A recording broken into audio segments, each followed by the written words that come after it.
Thank you very much, everyone that attended, the Saturday call. We are going to start, but before starting, we're going to have the country speakers. After the country speakers, you have the lecture, the healthcare lecture with Nana Akur. Then after the healthcare lecture, we're going to have the Pan-African history class with Dr. Tyrone Bright. So stay tuned. Yes, we are going to start with our first speaker, Edwin Chamba. You can unmute yourself and pray for us. Hello, can you hear me? Yes, we can hear you. Thank you for this opportunity. And now let's pray. I'll be praying in Swahili. Let's pray. Ee Mwenyezi Mungu, tunakushukuru kwa heri zako na baraka zako tangu ulikokuja siku ya leo mpaka wakati huu. Tunakuomba Ee Mwenyezi Mungu kwa baraka zako, uwezo wako na nguvu zako, uzidi kutulinda mwana wako hapa duniani na kesho mbinguni.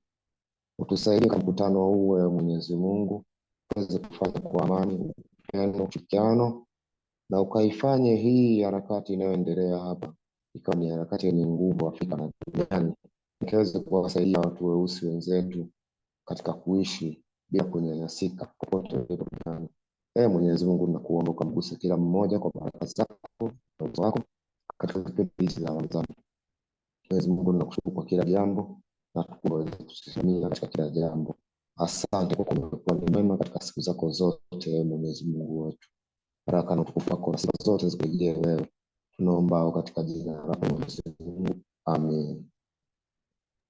Yes, amen. Amen. Yes, thank you very much for a wonderful prayer. You can present your report. You have 3 minutes. Thank you so much. Yes, as you said, greetings to everyone. My name is Ambassador Nchamba from Tanzania. I do thank everyone in this platform, including our co-founder Sinclair Skinner and Christopher Mapondela, as well as my brothers Wafula and Howard Ngwenya, together with my sister Dushime, Irene, and our mother Anakua. Today, I'm presenting about my beautiful country in Tanzania, as one of the Great Lakes nation neighboring with Kenya, Uganda, Rwanda, Burundi, Malawi, Mozambique, Zambia, and Congo.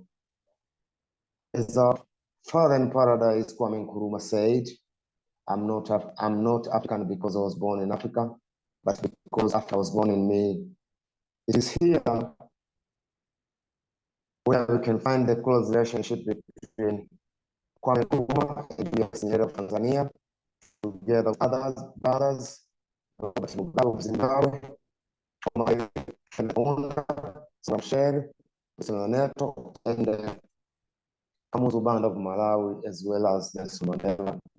It is here where we find that our father friends, they were friends before their election for being Africans. That's why they made to make African free from colonial.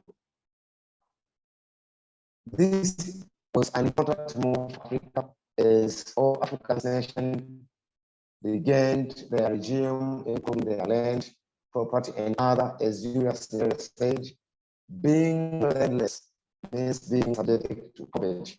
If you don't have a land in Africa, it means that you are subjected to the poverty. As your father in paradise, Kwame Nkrumah, said that, I made clear that we are anti-nobody. Tanzania has some programs that enhance migrant and refugees from African and neighboring countries to stay and live safely in Tanzania. Tanzania had 248,000 refugees and asylum seekers hosted in the country, mainly Burundi and the Democratic Republic of Congo. I remember an quote that I have been searching for Africa all over the world, but forget to look within me. And I don't want to do this. That's why I need everyone to know and understand about Tanzania, that Tanzania have the highest mountain in Africa, which we call it the roof of Africa, the Mount Kilimanjaro in Moshi, and the biggest national park, the Serengeti National Park, which is located in Arusha in the middle of Mara, Simiyu, and other regions. These are the best tourist attraction in our country, and I need everyone to come and see them with the naked eyes and enjoy about Tanzania. Thank you for everyone. Again, I do thank you for all this opportunity to deliver my speech and the way you gave me attention to listen to me. You are almost welcome in Tanzania, a beautiful place, peaceful and attractive. Thank you so much. I am because we are. Yes, thank you very much, Edwin Chamba. I am because we are. Thank you for a wonderful report. Up next, we are going to have Manuel Muke from Zambia. Manuel Muke, you can unmute yourself.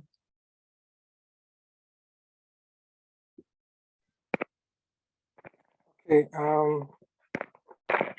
thank you very much. Good afternoon, good morning, and good afternoon once more. Yeah. Yes, you have 3 minutes to present your report. Yes, I am because you are. My name is Emmanuel Muke from Zambia. Am I audible to everyone? Yes, yes, we can hear you. Okay, yeah. Mine is, I just want to pass through some of the things which the Pan-Africanists or the Pan-Africanism ideas we must embrace and found into our hearts. So as a Pan-Africanist, we need to have interest of social and economical for transformation. So therefore, as a Pan-Africanist, like in Zambia, we are trying to make the Zam Africanism, which is going to preferably would be the ideology of the combination and the value of African. Yes, so as this ideology, we need to stand together, we need to stand as one, we need to unite as countries, we need to say as Zam Africanism, we are all united, we stand strong through the social and identify the historical attitude of our continent. I am because you are. I love Black people. Because of the Black people, I prefer to work together, stay strong, encourage, and know the purpose why we're supposed to stand one. Thank you very much. I just had a shortened presentation.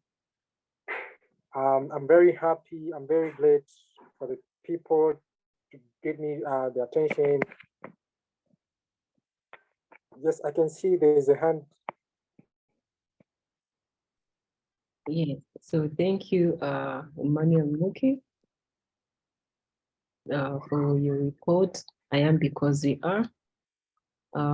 Yes, up next, we are going to have our brother Robert Ruari from South Sudan. Robert, can you unmute yourself?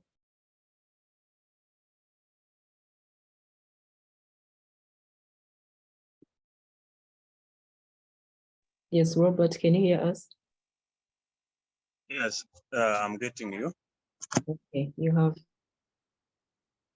Okay, thank you. Thank you so much. My name Robert Rice from South Sudan. I think I'm very happy today to be here to you today. I'm going to just be brief on it because I'm having like 1 or 2 minutes.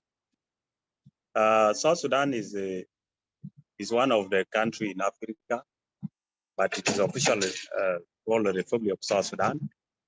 That is located in East and Central Africa, and it is the most recently formed country in the world. it gained independence from the Northern Sudan in 2011. After over 50 years of political struggle, and being the youngest nation in the world, its national identifies as still emerge. Most South Sudanese people are sharing cultural connection based on their common practice of, let me know if people are getting me. Yes, we can get you. Okay, thank you. And the experience of the struggle and the liberation from the North Sudan, however, the South Sudan tended to feel more cultural affiliation and loyal to their tribal and ethnic group rather than a legend of the nation. So I'm very happy today to host it here. So that's what the brief I can give about my countries, and I'm very happy to be part of Pan African. Thank you so much for hosting me. Yes, thank you very much, Robert. I am because we are. That was our brother Robert from South Africa. Sorry, from South Sudan. Yes, up next, we're going to have our brother Bernard Oguta from Kenya. Yes, brother Bernard, can you hear us? You can mute yourself.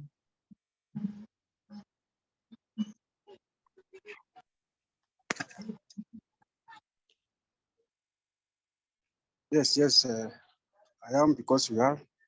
Can you hear me? Yes, we can hear you. You have 3 minutes. Yes, my name, as my sister said, I'm Bernard Oguta from Kenya. Kenya is one of the East African countries, and it has a population of 57 million currently as the UN data, and our population is ever growing because having a bigger a bigger or larger population in place leads to stability and development of progress. So I'm going to give population trends in our country because back in 1963, when Kenya gained independence, we had a population of 8,697,200. That is immediately after independence, there's a census which was being done. Here in Kenya, we usually do the population census after 10 years. And the recent one, which was done, it was disputed because some of our friends, as you know, Kenya's 42 tribes, 43, sorry, and others are emerging because we always accommodate our I can say stateless. Those people who are termed as stateless, Kenya has been a good friend to accommodate them, like the Makonde, who usually understand they originated from Mozambique, but Kenya's a country, we have accommodated them. They are our brothers now and the sisters. They stay in the coast, I think in Kwale County. It is projected that at 2030, Kenyan population will be at 63 million. Under 2050, we are expecting the population to be 91 million. On average, per day, children are given birth to the Kenyan population 5,583 per day. And on average, it is 233 per hour. Kenya has a population of 82%, which is illiterate, meaning the Kenyan population has people who have gone to school and they have a good human resource base, whereby the labor capital, we have a good number of the labor capital. The latest population census, which was done in 2019, possibly the population was 47,000.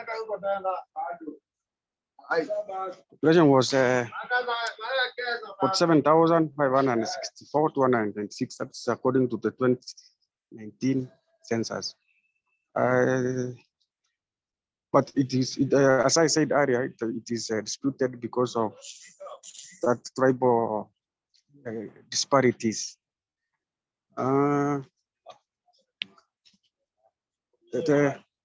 Yes, you have as I said, 2 seconds. as I said, as I said, I'm winding up. As I said, we have a good human resource base. It is basically because of the government has expanded the higher institutions of higher learning, because we have 61 universities in total, whereby 38 are public universities and 23 private.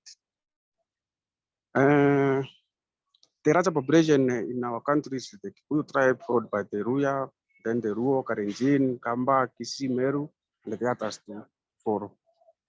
As I said that we are friendly, we do encourage our brothers to join the EAC. EAC is an East African Community Bloc, whereby we have been growing. We started as 3, Kenya, Uganda, Tanzania, but we are growing larger. Recently, we welcomed the DRC to join us as the EAC. They are the new members in the EAC. So we are going.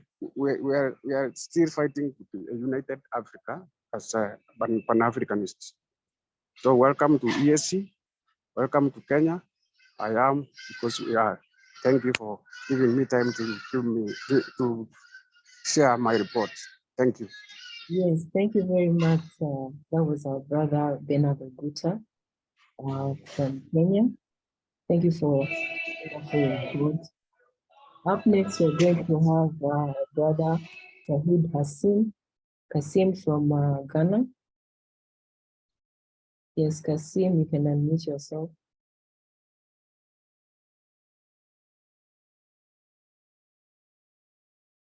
Yes, can you hear us? Okay. Yes. Yes, you have. Thank you very much. You have everybody on the platform. Thank you very much for the opportunity. Today, once again, I'm representing Ghana in this all-important program. Let me first of all thank the moderator and also extend my greetings to my fellow African contingents. In the 1950s marks a painful time in Ghana's history due to the growing demand in the American for human labor and given Ghana's position in the trade route castles and force, which once housed gold, ivory, and timber for trade, slowly began imprisoning enslaved people to be traded. Ghana is considered one of the more stable countries in West Africa since its transition in multi-party democracy in 1992. Formerly known as the Gold Coast, Ghana gained independence from Britain in 1957 under the leadership of Kwame Nkrumah, becoming the first sub-Saharan nation to break free from colonial rule. Kwame Nkrumah on this day said, among many other things, that from now on, there is a new Africa in the world, and that new Africa is capable of making its own affairs and show that the black man is capable of making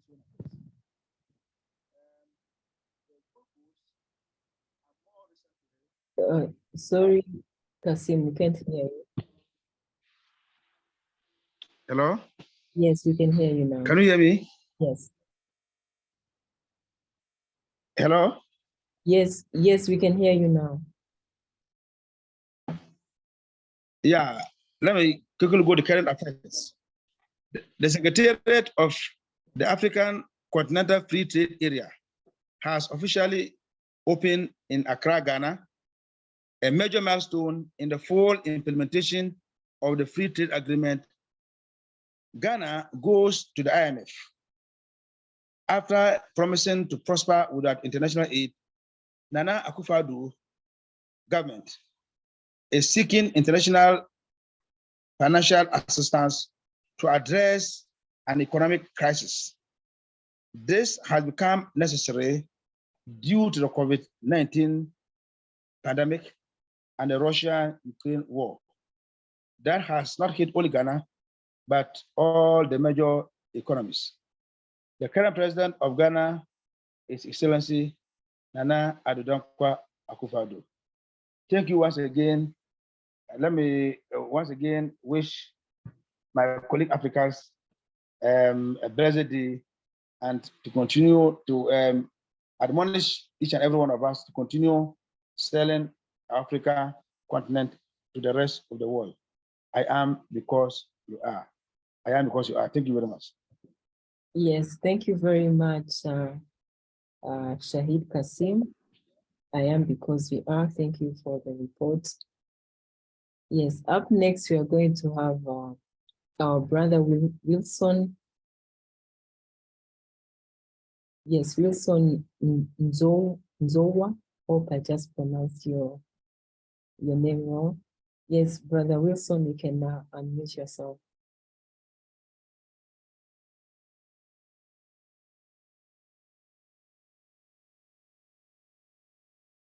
Yes, Wilson, can you hear us? You can unmute yourself.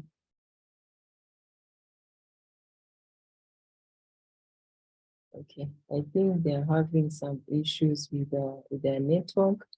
Up next, we're going to have our brother English Nelson. Yes, English Nelson, you can unmute yourself.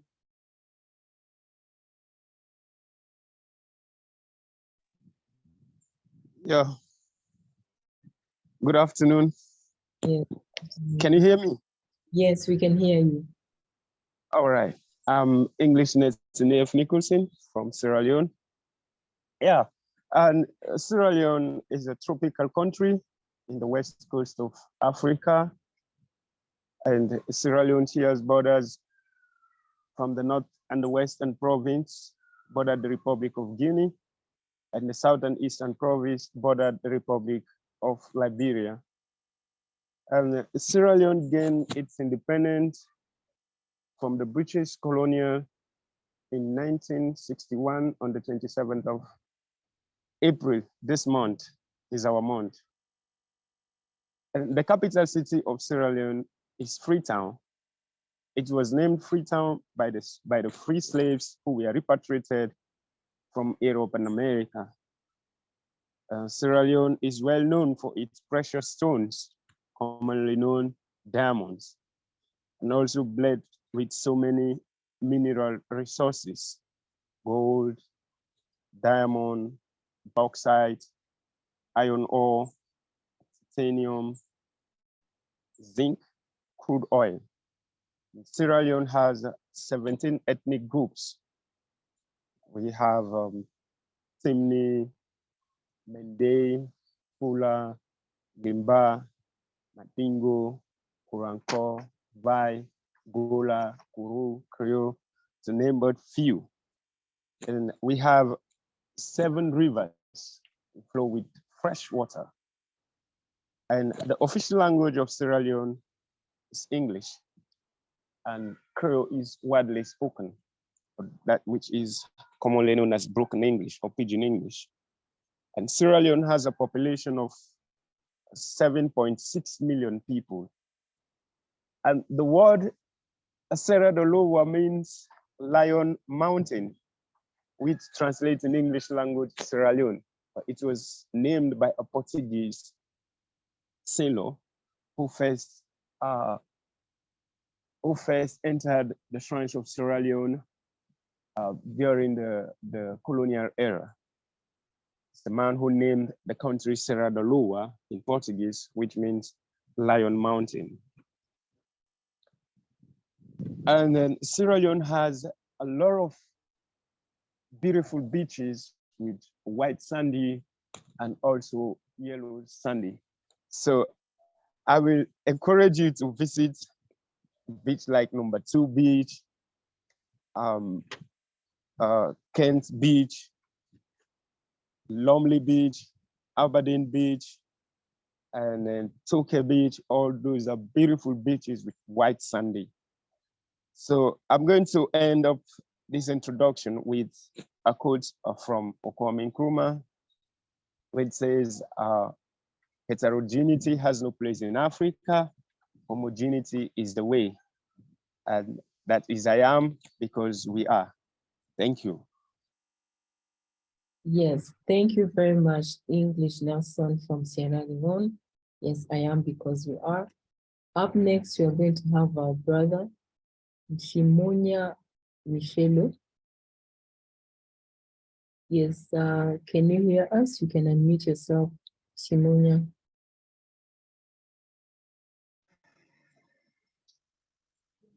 Thank you so much. Are you able to get me? Yes, yes, we can hear you. Thank you so much, Madam.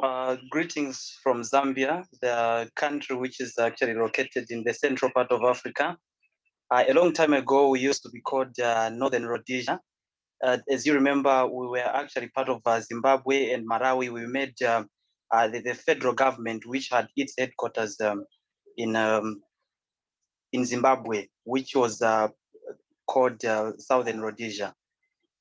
This is a country that actually got its independence back in 1964. And since that time, we've been enjoying ourselves here as very good people. We've got about 72 tribes as a country.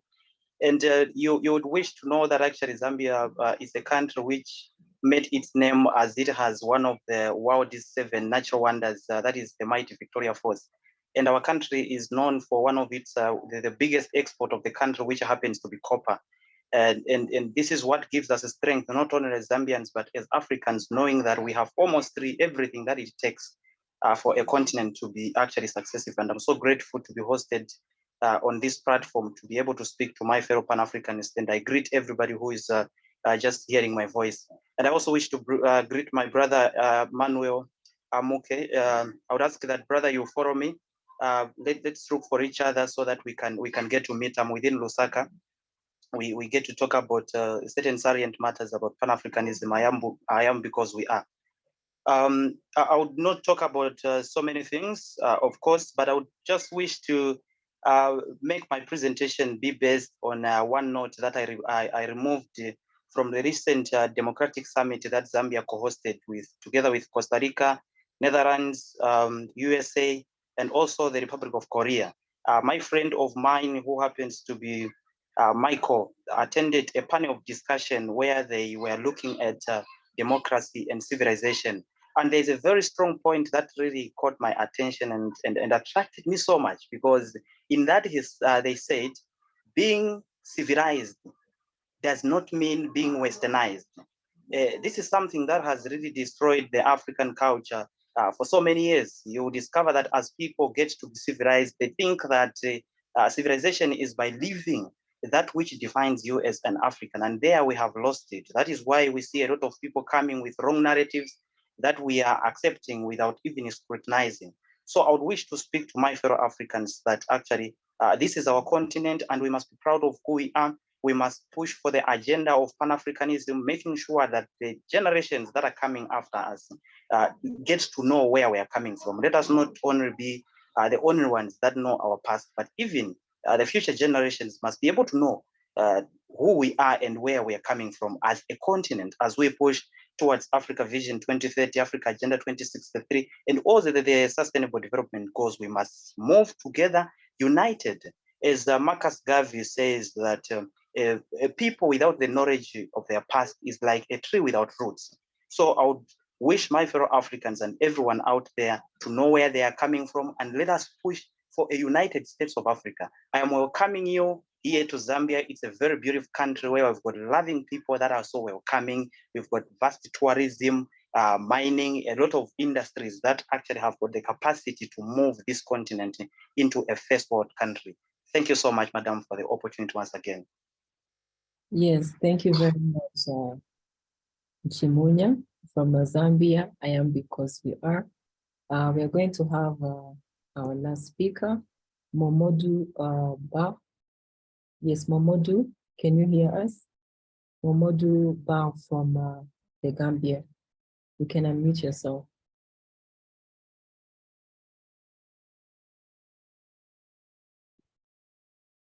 Yes, Momodu, can you hear us? Good afternoon. Good afternoon. Yes, you have 3 minutes to present your report. Okay, thank you so much for the important platform. I get me. My life. Hello. Yes, we can hear you. Okay, I'm so happy to be part of this noble platform, especially about Pan-Africans. My name is Momoduba. I'm from the Gambia, which is located at the west part of the, which is located at western part of the West Africa. It is more than 2 billion people populations currently. So this is a country we sometimes call the smiling coast of West Africa. When we talk about smiling coast, because of its lovely and inviting environment, that's why we call it the smiling coast of Africa. It is located, it is surrounded by Senegal, almost 3 part of the that is not south. It is only the west that is not surrounded by Senegal. Look at the west, it is the look that is the ozone that is located there. Looking at the Gambia have more than 5 ethnic. We have the Mandinka, we have the Flas, we have the Wolof, the Apu, to name few. The Creoles, all of them are living in the same environment. It's roughly in a peace. We intermarry in our religion. We have the main Muslim and Christian. But the Muslim, they are the majority. They occupy almost 90% population. That is the Muslim. But looking at, if you come to the country, because it's a peaceful nation, simply because you cannot differentiate between the Muslim and the Christian, because they share one another, because of the interrelationship we have one another. Looking at the population of the country also is very, very small. It's not a country that is very, very big. Look at it. But it's a small nation which everybody like to about Pan-Africanism is very important. Momodu, we can't hear you. You're breaking.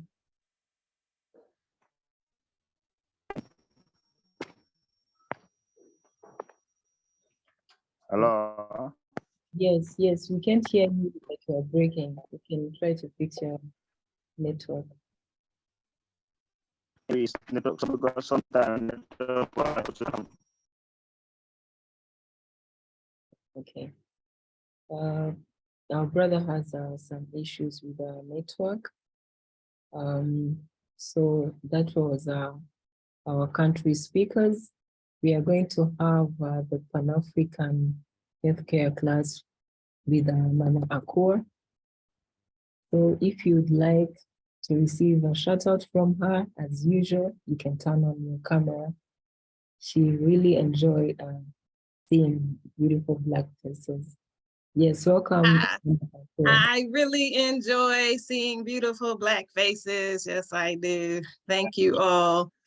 Good day, good day. Yeah, Jerome, he said, yep, then let me turn on the camera. Yes, greetings, everyone. Curtis and Daniel and Manuel, Ifasanache. Oh, Felizardo. You so still, I can't tell if that's a picture or if that's really you. Oh, you smiling there, I see you. And hey, Chris. All right, well, thank you all. And hey, Yvonne.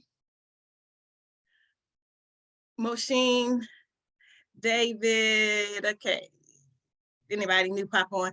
All right, well, thank you all for joining us. We are continuing our,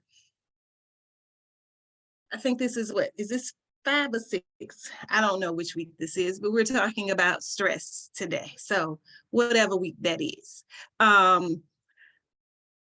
If you are a US ambassador, send me your list, please.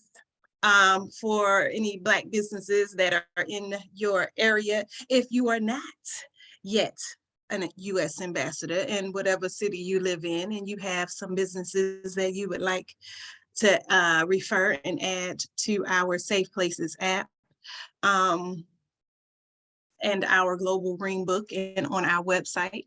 Please let me know so that we can really increase our numbers of businesses that we can support and that we know are safe places for Black people.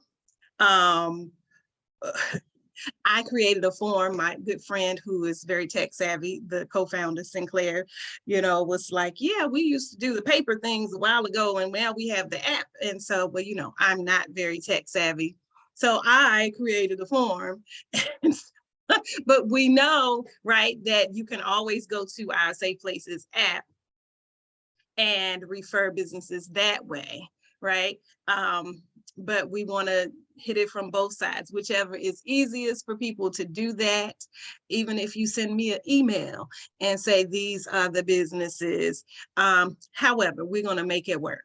Some of us are used to just downloading everything. Some people are now tired of downloading things on their phones. And I ran into somebody the other day and said, yeah, I don't want to download none on my phone, but I'll send you a list of some businesses. So I've always been the type, even when I was doing holistic work in terms of consultations, I always meet people where they are. That's how I kind of run my life.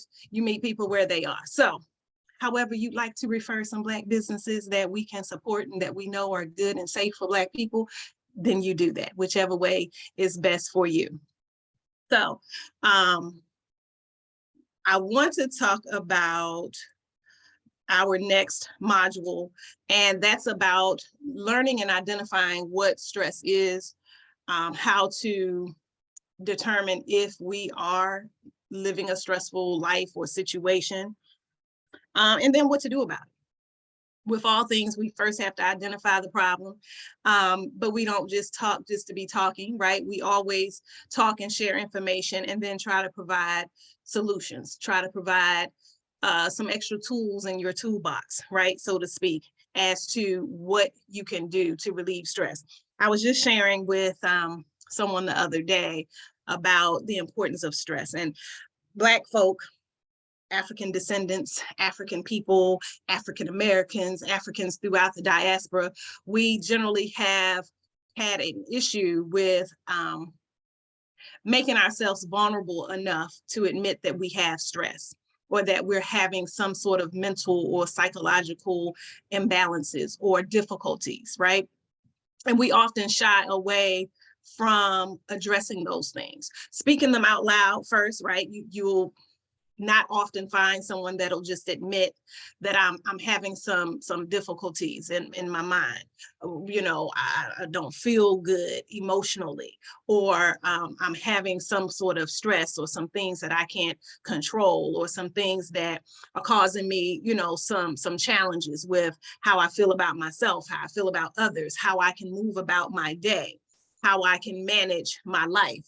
And in recent years, maybe in the last decade or so, I think that we have really tried to remove that stigma.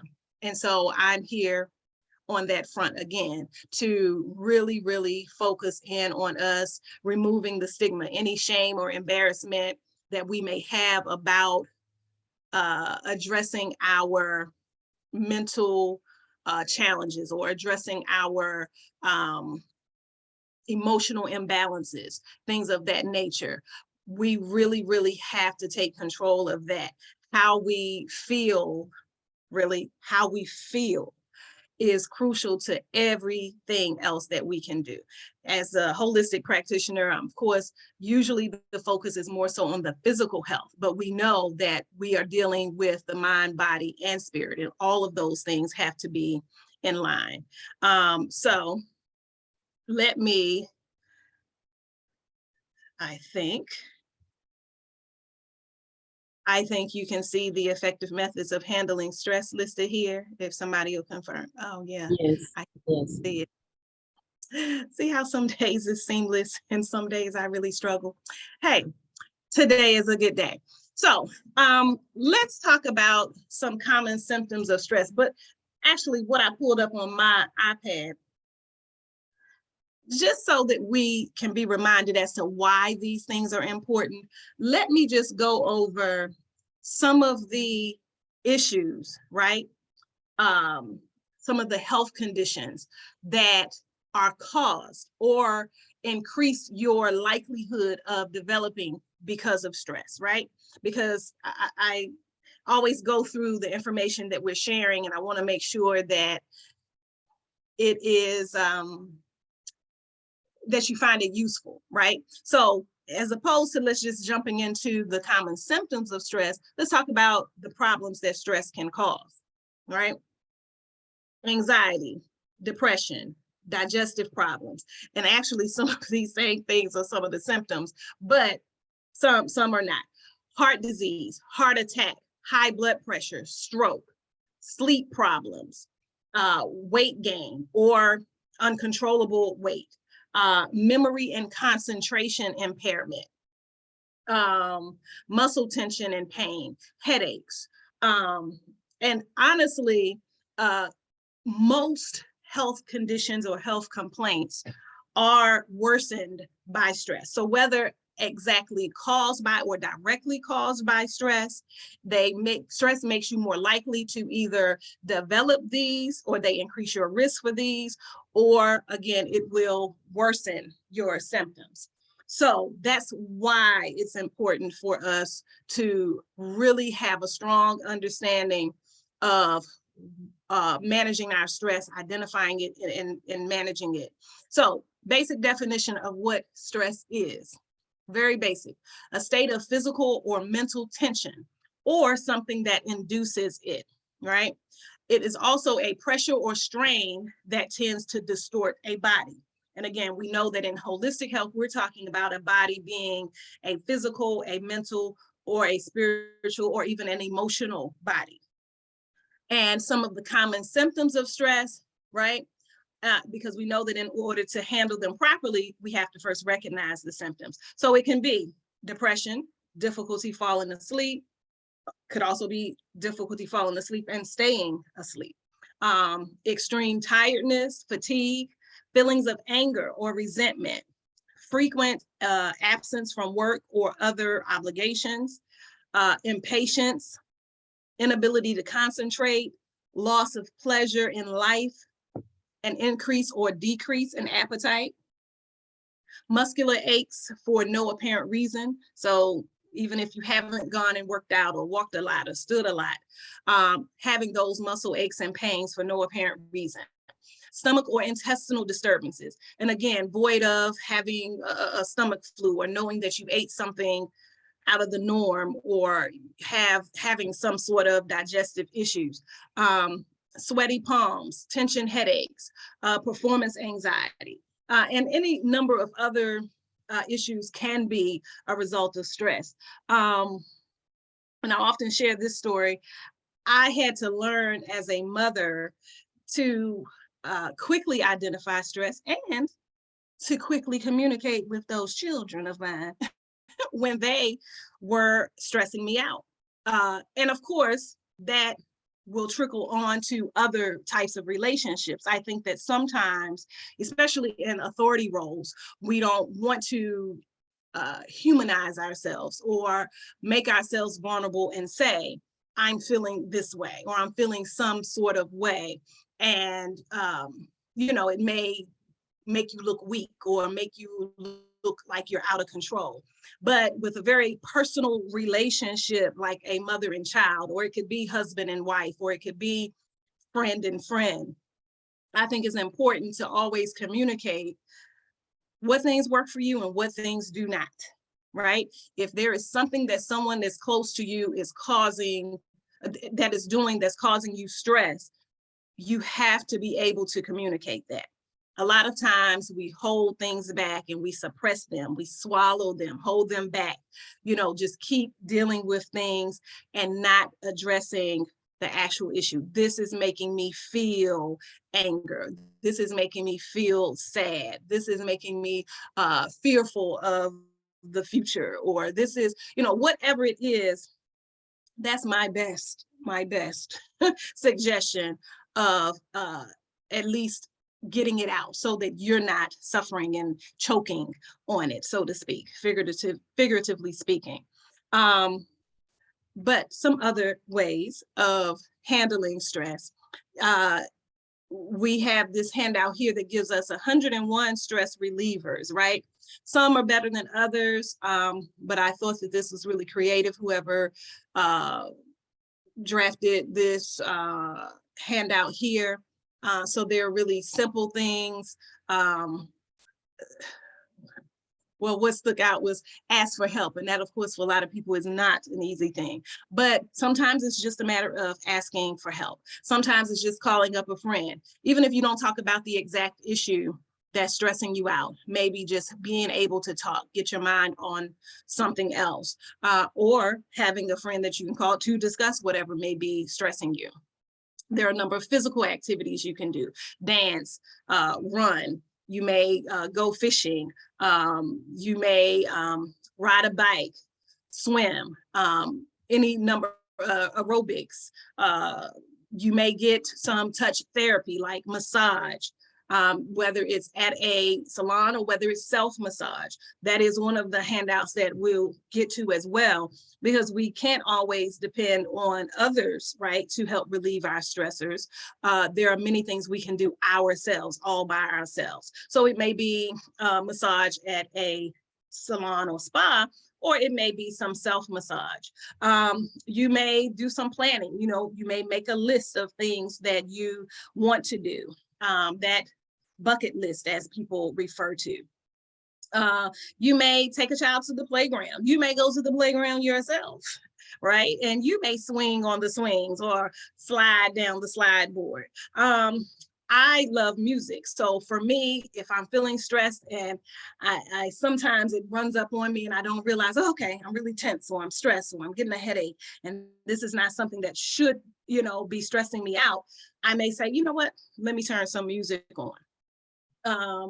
I find a way to be very joyful and youthful in these days and times. I have done a lot of things in my life, had a lot of serious roles, and still do, of course, but I choose joy these days. And so if I can, you know, sing along to a song, or if we're having a conversation, I just break out in song, I do that.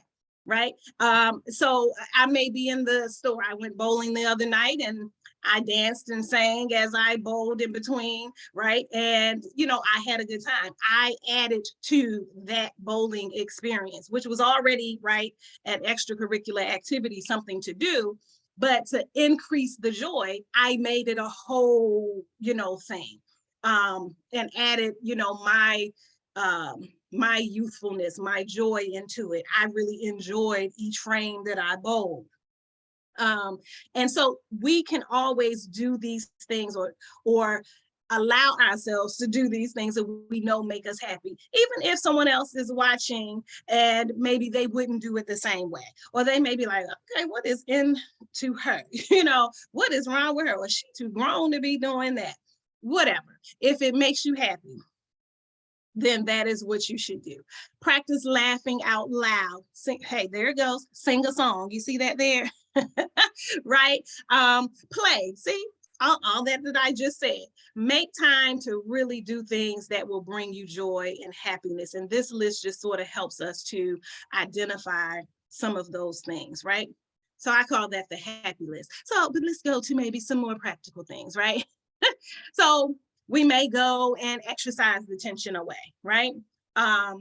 So you may go to a gym, you may go to a yoga class, you may do aerobics. I don't know if they still do aerobics. I think everything is step now, or dance, or whatever. But back in the day when I used to go to the gym, it was aerobics. But it may be different step machines, stair climbers, or ellipticals, or treadmills, or different things like that. Whether you have those things in your home, or you go to a club, or you go to an outside playground, or a trail that may have those little machines along the way as you're walking, or bike riding. But any physical activity that can help to relieve stress.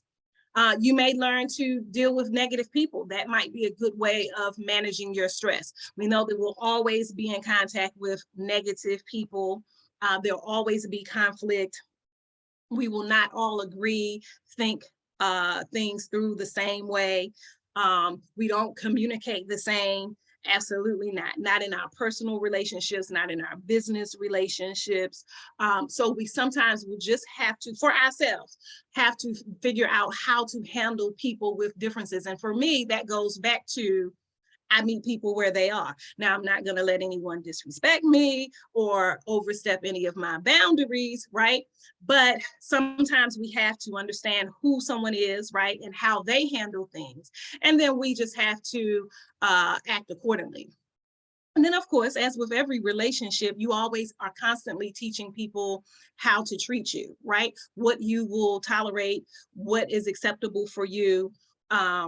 You know, what it is you need from them, and how it is that you will interact with them. And then we always have choices, right? Even in our work situations, we have a choice to not engage in someone in the way that maybe they want. You can keep it really simple. You can, stick strictly to the business and not any small talk and not any pleasantries if they are someone who, doesn't communicate in the way that's suitable for you and your maintenance of joy and happiness, right?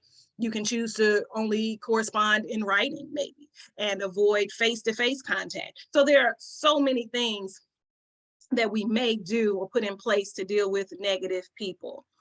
You may join a community club, social organization, a recreational club, volunteer someplace.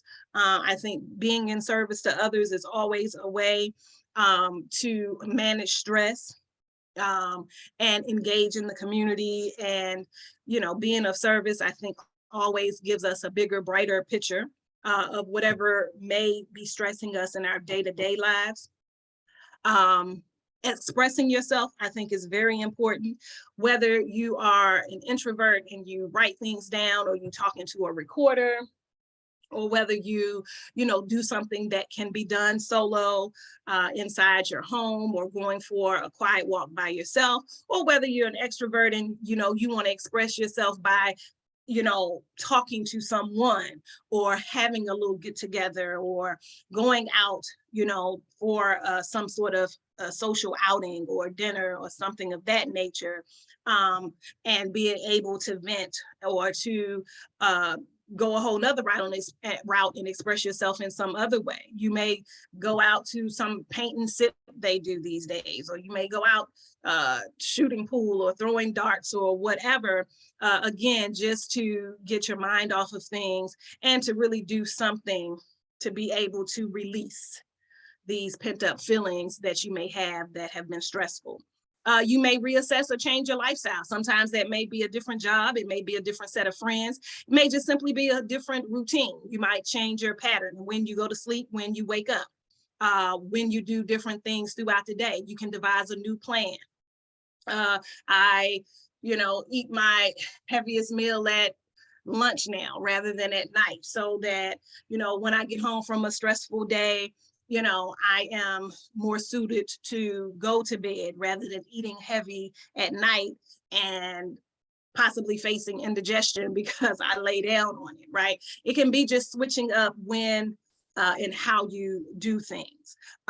It may be reassessing your goals in life. You may decide, yeah, tired of this type of work. I'm not doing this anymore, or I'm tired of this, or I need a change. We can always every day reevaluate ourselves and rediscover ourselves. We can reinvent who it is we are and what we're into.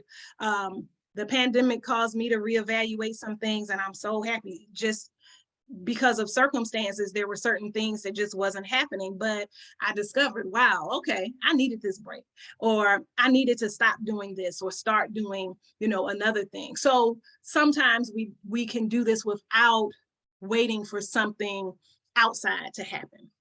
We can just evaluate for ourselves that you want to do something different, or you want to refocus yourself. You can also, of course, practice your spiritual beliefs, tap into your innermost power and strength. You can pray, you can meditate, you can incorporate that into your routine.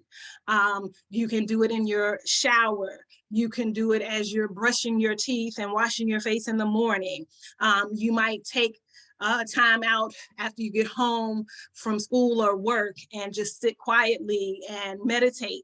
But carve out some time that you are, going inward, right? And tapping into spirit. It may be when you get to work in the morning or school and you give yourself a few minutes before you go in and you have to face these difficult or negative people, right, that we spoke about earlier.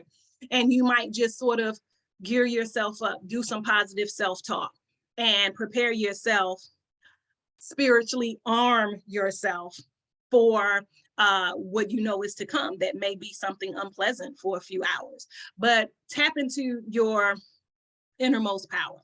And then of course, nurture yourself, pamper yourself. These are always good ideas. We often overlook ourselves and we focus on other people, what we are responsible for doing, paying bills, taking care of family, tending to our mates or partners, and not always taking care of ourselves. If it's something you really like doing, make it a priority to put that in your schedule. And if it can't be every day or every week, then make sure every month you are doing something that you are doing strictly for yourself. And honestly, that should really be every day. But, we all have different schedules and lifestyles, but really take care of yourself, really nurture yourself. If you have someone else that can assist in that, great. But again, we are all powerful. We can take care of ourselves for so many things. And we just sometimes give our power away, or we underutilize our power. And we really are doing without unnecessarily. So take that time to nurture yourself, pamper yourself, do the things that are good for your soul and your spirit. So physiologically, we know that stress affects the pituitary glands and the adrenal glands. We know that stress has to be addressed with good restful sleep. So sometimes we may need to incorporate herbal teas or relaxing baths with either some salt combinations with some essential oils or herbs. We may need to do diets or eat diets that we know are high in minerals, that we know will give us more energy, that will feed the adrenal glands, that will feed the pituitary glands. So we know that nuts and seeds are relaxing or sedative types of foods that feed or soothe the central nervous system. We know that's good for the cardiovascular system. We know that green leafy vegetables will give us a lot of minerals that will help increase our energy and therefore feed our adrenal glands. Things like water therapy, I think, are important, whether you shower, if you are not immersing into a bath, and showers are what you're used to, then you may want to use some eucalyptus leaves or some essential oils, even in the floor of the shower, right? Where you're getting the aromas and mixed with the heat of the shower. Or if you're doing a bath and you, even if it's not a bath where you're in the tub, water full in the tub, even if it's a bath in a bucket or basin, you can add to that essential oils or herbs that are soothing to the nervous system. We know herbs like hops and St. John's wort and lavender and orange blossoms, hibiscus blossoms, chamomile, jasmine flowers. all of these things and more, we know that we can use these to bring about relaxation and comfort, help us sleep, help us wind down, relieve tension. So all of these things are important to address the physiological impacts. And I think this is always interesting. This yawning relaxes tension, right? I think this is good to note, right? So if you feel a yawn coming on, right, embrace it, you know, fall into it, you know, really embrace that yawn, yawn loudly, stretch your arms out, right? Really yawn and utilize all those muscles and, you know, allow the oxygen to circulate throughout the body so that it can help your body release tension. And this is a good time to talk about the breathing exercises, right? We know that there are conscious breathing exercises that we can do to really help increase the flow of oxygen throughout the body. This will help us to relieve stress physically, but it will also have, right, a mind-body effect, so that that physical relaxation will then create that mental and emotional relief or relaxation. So we know that the benefits of deep breathing: it detoxifies and relaxes toxins from the body, it releases tension, it relaxes the mind, body, and brings clarity. We know that it relieves pain, it strengthens the immune system, improves the quality of the blood, it helps increase the circulation of the blood. We know that it strengthens the lungs, and thank God we do not have to think about breathing, but when we do exercise that organ muscle, we know that we are strengthening it so that they can function and operate better for us. We know that deep breathing exercises and conscious breathing exercises will improve cellular regeneration. And we know that it will just overall elevate our mood. So breathing exercises are very, very important. This is just yet another handout on the benefits of it. 70% of toxins are released simply by breathing properly, right? We relieve emotional distress, right, by breathing. This helps ward off negativity and confusion. How about that, right? Helps release, of course, carbon dioxide, increases oxygen in the body. So we know that breathing is important. It's not just something that we do.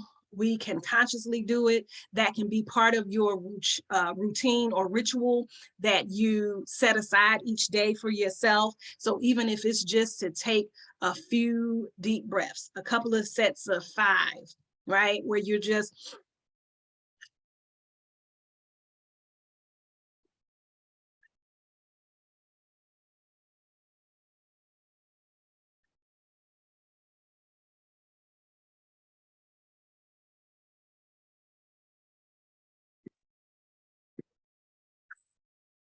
right? All of those breaths are very empowering. They're very cleansing. They're rejuvenating.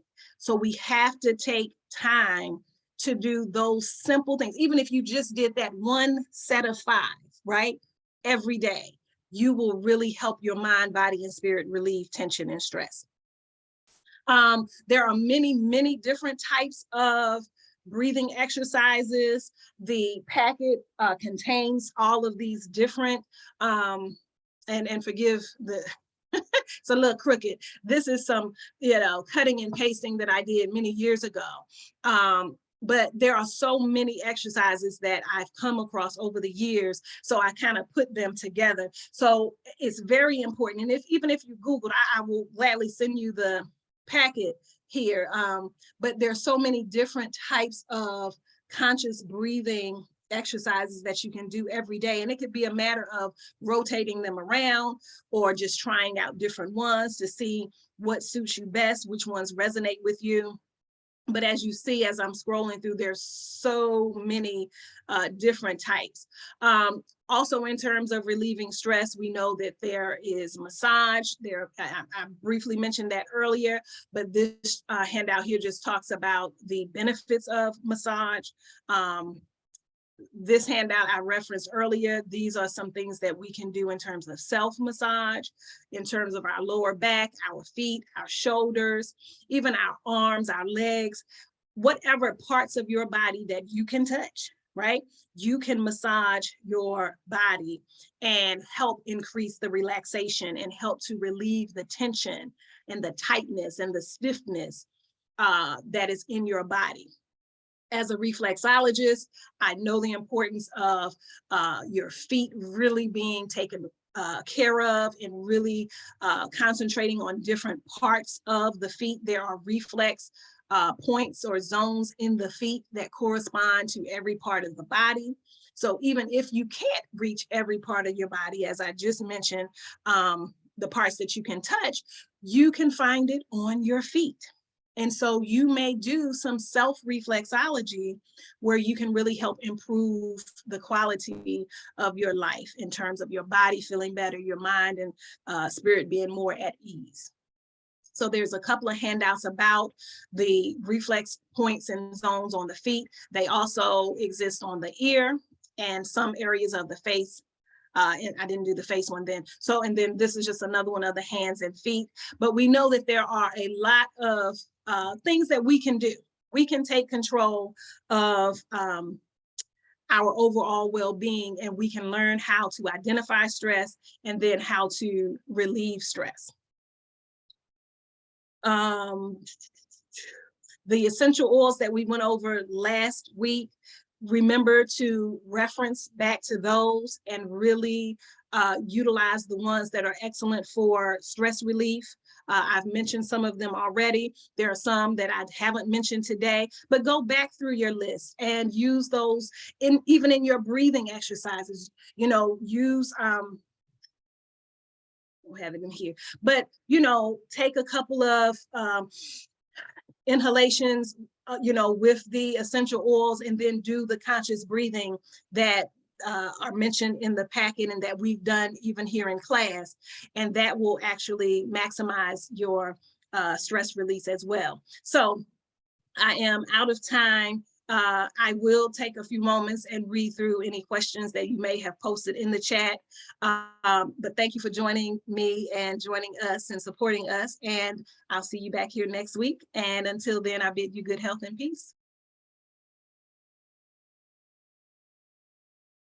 Yes, thank you very much, Nana Akua, for a wonderful lecture. And people who are requesting for the handouts, I shared your email in the comment section. They can just reach out to you. Yes, they can. Okay, thank you. Yes, we are going to continue with the Pan-African History class with Dr. Wright Irene. Yes, Dr. Wright, can you hear us? I can. Okay, so are we using the same Zoom link over and over? Yes. Okay, all right. So I didn't realize that. 1 second. So I'm coming on, but I want to doing a small presentation for the class. So let me just go back. All right, good. I'm going to be sharing. I'm going to jump on a different device. Welcome everyone. Hold on 1 second. You'll see me. Hold on 1 second. So I'm gonna share my screen.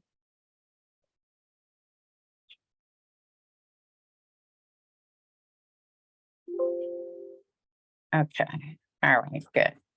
All righty, so 1 second, let me get in here. I'm gonna use the last one.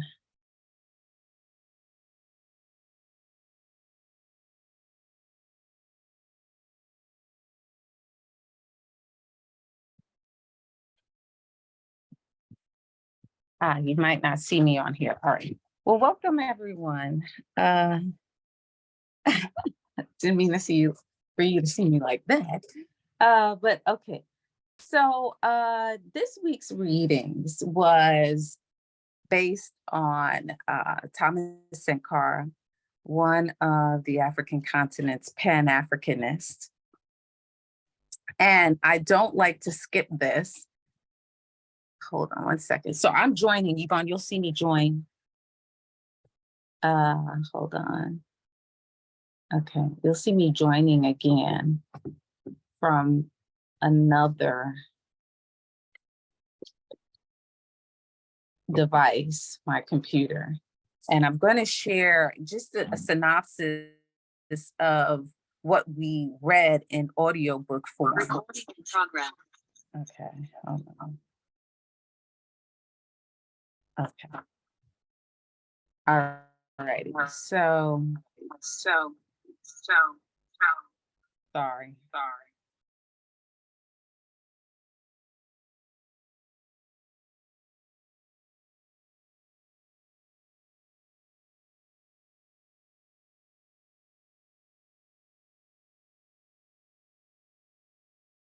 Okay, so hold on one second. Let me get this down here.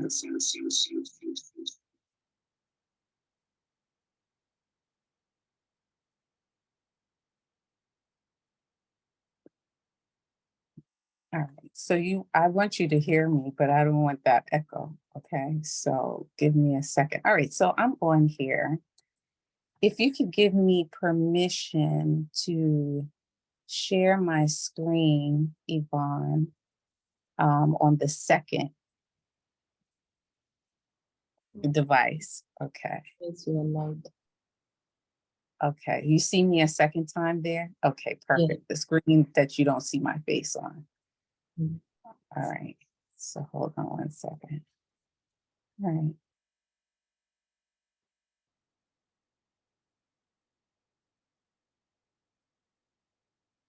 Okay, perfect. All right. So it should look a little funny there, but I'm gonna switch it to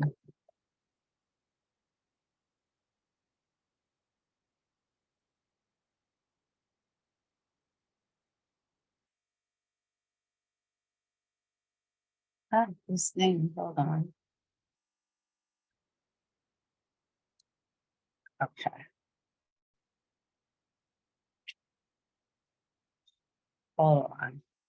The things are covering up my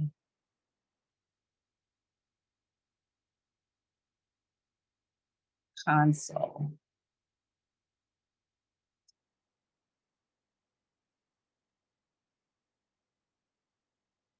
Okay.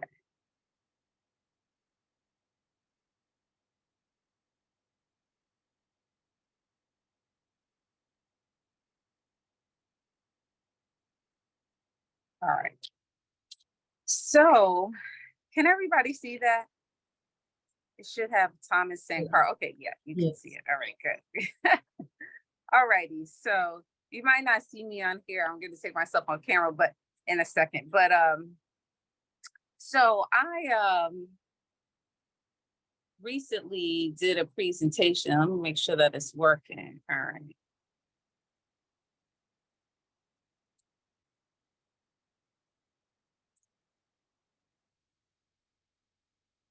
Oh.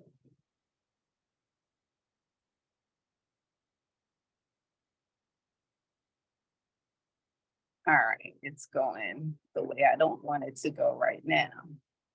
Hold on. Ah, all right, sorry about that.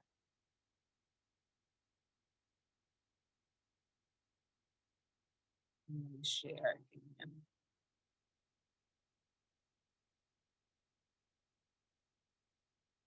Sorry, guys. So we had a reading, and basically, I had a presentation that I did some weeks ago on Thomas Sankar and the very material that we're actually doing, we read this week. And I think it's important because so now I need to share my screen. Ugh. I think it's important because of the simple fact that So often when we talk about African liberation, we leave out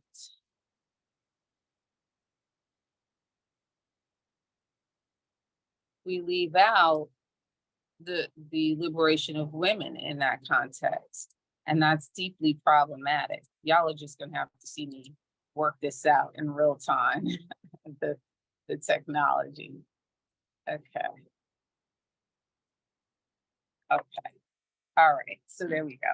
So we leave out the liberation of women, and I think it's problematic. And unfortunately, I think we have it wrong in many places in terms of our struggle for liberation, Pan-Africanism, what that means. And this, Thomas Sankara is a perfect example of prescription and instruction. So I thought I would share it with the class in light of us reading, and I make a point to inject Thomas Sankara's work, the struggle and the situation in Burkina Faso, because I think there are so few Pan-African revolutionaries that actually full out address the condition of women who are essential in the struggle for liberation everywhere we are. So even as we do this work with I Love Black People, you know, what percentage of I Love Black People are women, right? What are the contributions of women to this struggle to erase racism and xenophobia, right? As you guys can see, look at Yvonne, right?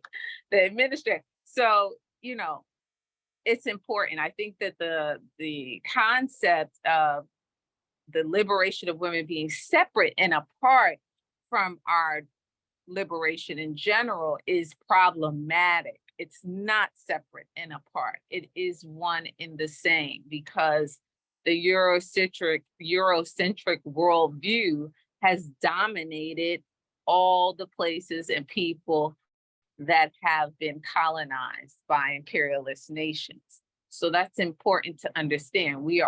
This course is an ideological training course where we essentially reframe and revamp our thinking in order for you to do the work that you do in I Love Black People as ambassadors. So it's important to understand the role that women play. There's no African community on the globe that, one, numerically is not, doesn't have a high percentage of women, okay? We know in the world's population, there's more women than men, okay? We can accept that. But then there's not a handout for this. There's just a presentation. And luckily I can see your comments because I don't have my glasses on. But we are in mass, the women. So if you look at all our liberation struggles on the continent of Africa, in the Americas, women are present and are the foot soldiers and really the engine behind most of it, and essentially the keepers of the values. So, you know, I wanted to do this. This is actually directly related to the readings this week, which was about Thomas Sankara and the African liberation and the women's freedom struggle, or the freedom struggle and African women's liberation. So here we go, okay? So there was an International Women's Day in 1987, March 8th to be exact. And added, Thomas Sankara would deliver a speech that will highlight some of these points, right? So capitalism and women, the women's social oppression was a direct reflection of her economic oppression. Let me just move my console. I don't know where to put this, okay. direct reflection of her economic oppression. Now I'm going to read it because it looks like it's probably really small on the screen. Throughout the ages, wherever patriarchy triumphed, there has been a close parallel between class exploitation and women's oppression. So in other words, we are oppressed economically.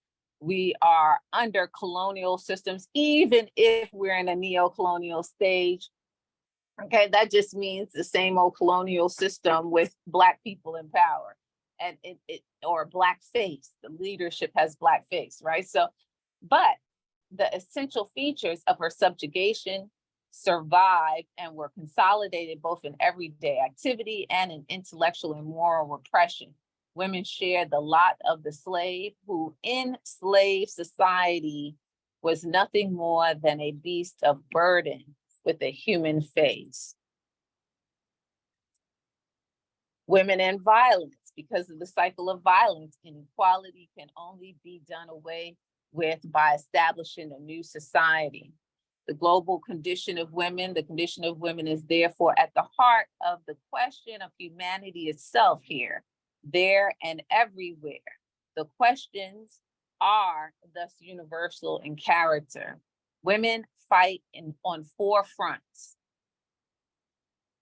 Women, our sisters, fighting as they are on the 4 fronts of our war against disease, hunger, poverty, and degeneracy, feel the pressure of changes over which they have no control. So he's saying that women are forced to fight on all fronts. We are fighting systemic issues under colonialism, but we're also fighting within our community to address the impact of colonialism and imperialism in our communities that has changed the way that we traditionally have lived. And women as tools, woman is the pillar of families, well-being, the midwife, washerwoman, cleaner, cook, errand runner, matron, farmer, healer, gardener, grinder, saleswoman, worker. She is labor power, working with obsolete tools, putting in hundreds of thousands of hours for an appalling level of production.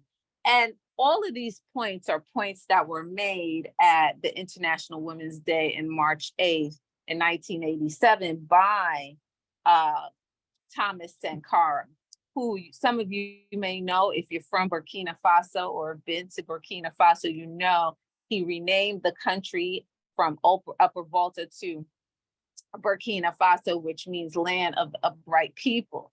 And so he had a very specific set of principles that he aspired to reinforce in the country post-colonialism and 20 years out from their independence from the French. Okay, so these are all things that were echoed in his speech. So I did a blip here from the YouTube video. I don't know that it's going to play here, but we'll try and see. It's a small, okay, good, it's going to play. So just a note to you, that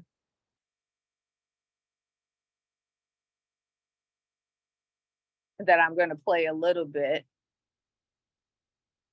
And he's talking just about, you know, the inequality within our societies on the African continent in particular, but in general, that target the women, but on the same issue, don't address the men.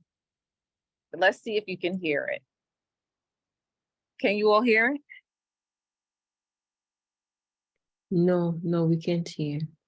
Okay, let me see. Do I have to?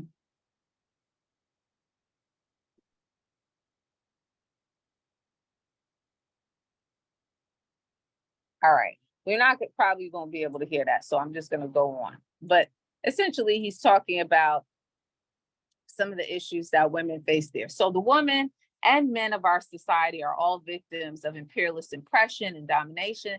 That is why they wage the same battle. The revolution and women's liberation go together. Okay, we do not talk of women's emancipation as an act of charity or out of a surge of human compassion. It is a necessity for the revolution to triumph. And yes, there was a revolution happening in a social revolution happening in Burkina Faso post their independence, 20 years out from their independence. And what he's trying to do is transform the thinking and the reality of the people of Burkina Faso. This particular quote is something you should have noticed in the readings. Can you hear me? Someone said they can't hear. Can you hear? Yes, we can hear you. I think they were Okay. through the video. Okay. The Windows firewall is requesting remote control of your screen. All right, I said decline, but anyway. All right. Yvonne, are you familiar with this? It says Windows firewall is requesting remote control of your screen. No. So I approve or decline? Decline? Yes, decline. Okay. All right. I keep saying it, but anyway, the women and men. So this quote is something that you probably have heard before. So there are some Pan-Africanists who have had similar philosophical lines as Thomas Sankara, but not quite, not completely, right? One is Ahmed Sekou Touré, who wrote a book called Women in Society. It's out of print, but it is notable because he addresses the role of men in eradicating chauvinism, sexism, misogyny. Okay, and he says that it's men who hold the responsibility to eradicate these things because they in effect created these things. And in those spaces where we have liberated ourselves or we have independence, we still have to be diligent about addressing the impact imperialism, colonialism has had on our people's thinking, particularly the men, the installation of a patriarchal structure, which really is very European. Not to say that patriarchy doesn't exist in Africa, but patriarchy has not dominated all of Africa. There are societies that are matriarchal, matrilineal, and still have some level of respect for the role of the women in society, right? So he's saying essentially that, you know, it is the responsibility of men to eradicate sexism, chauvinism, misogyny within our communities. And Amilcar Cabral, he essentially was one of the people who in the small country of Guinea-Bissau had women as armed militants in the people's struggle. So as we both suffer under colonialism, the oppression, we struggled together in that context. So man and woman alike to throw off the cloak of colonialism, okay? A word on Marxist and Leninist philosophy in African people. Now, I haven't gotten to this in this course, but we're getting there. At some point, I'm going to cover Patrice Lumumba right after this, very likely, to set the stage for how Pan-Africanism expressed itself on the African continent. And notably, the African world is subject to the Cold War as African people are trying to take back their countries and their territories and their communities from imperialist and colonial nations. I'm seeing people come in. Should I admit them, No, Yvonne? Okay, all right, because it keeps popping. You guys don't see it, but it's popping up on my screen. Okay, so I have to always give a word to the Marxist Leninist philosophy in African people, because some people actually think that, you know, because the Eastern Bloc, Russia and the like, did not have slavery, did not colonize any territories in Africa, that they are in some way more kind, more just, more open to African people and our plight. I wouldn't say so. I Love Black people know that they went right out to, or those of you in I Love Black people know that Sinclair and others went out to Ukraine, or actually to Poland, And what were Black people, African people suffering from there? They were suffering from good old-fashioned racism, in spite of the fact that that was Eastern Europe, whether it was Poland, whether it's Ukraine, whether it's Russia.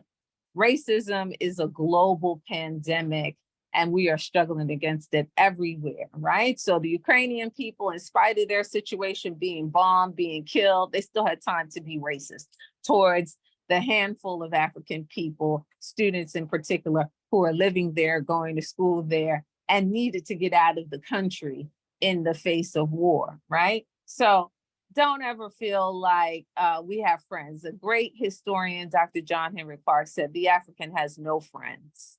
We have no friends, okay? I would suggest that maybe there's one exception, Cuba, but they are comprised of many African people too. So you could say that they're part of the African world, but on a large scale, we don't have any friends in the world. So this is why we've got to be our own friends.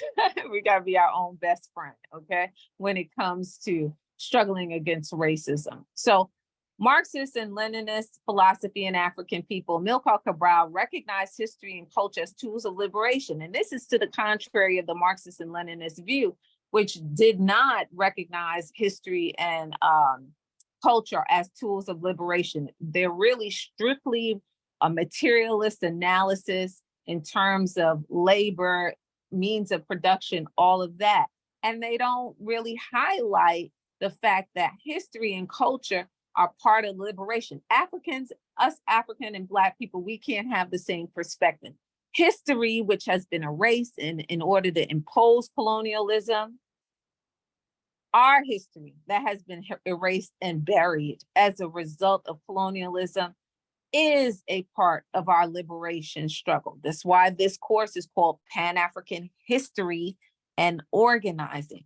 We have to take back our history. We have to reclaim our history. We have to conjure our history, recall our history in the process of liberating our minds and then therefore our material circumstances. So culture, likewise, culture is a part of our liberatory struggles, all right? If I show you any footage of the African continent during the colonial period and during the liberation periods, you'll see we're dressed up like them, Europeans, okay? In some places you have courts that, you know, they put on the white wig. So imperialism, colonialism has had a major impact on our reality, and taking back our culture is part of that liberation process, okay? It's not separate. So we cannot completely and neatly adopt the Marxist and Leninist view, okay? We can't. It does not fit neatly onto the African condition, all right? So Thomas Sankara, he does recognize dialectical materialism, scientific socialism, which you guys might know is connected to Nkrumah. He pretty much subscribed to scientific socialism as it related to Pan-Africanism. So Pan-Africanism for someone like Nkrumah was the unification of African people under scientific socialism, right? But Thomas Sankara acknowledges this. However, he's willing to use all the tools at the disposal to change, transform the society that he lived in, Burkina Faso. And Marx critiques the oppression of women in society from his European context, which he only could have. So he does acknowledge that women were subjugated in European society, and it was a feature of domination, how they uniquely oppressed people in their society. That being said, once again, we cannot uniquely adopt the Marxist and Leninist view as we struggle to liberate ourselves and eradicate racism, because it does not neatly fit onto the African situation, the African condition, okay? There are a lot of nuances that are specific to our oppression, and therefore our oppression has to be eradicated by our own means and ways that are specific to our culture and cultures, okay? So forget Marx and Lenin. What I always say about Marx and Lenin is this: They were not thinking about a single African person when they wrote what they wrote or said what they said. And possibly if they thought we would subscribe to it, to use it as a liberatory process, they might not have said it, or they might have made a point to exclude the African condition in people from what they're saying, right? So we were not on their minds when they theorized about their unique forms of oppression expressed in Eastern Europe, okay?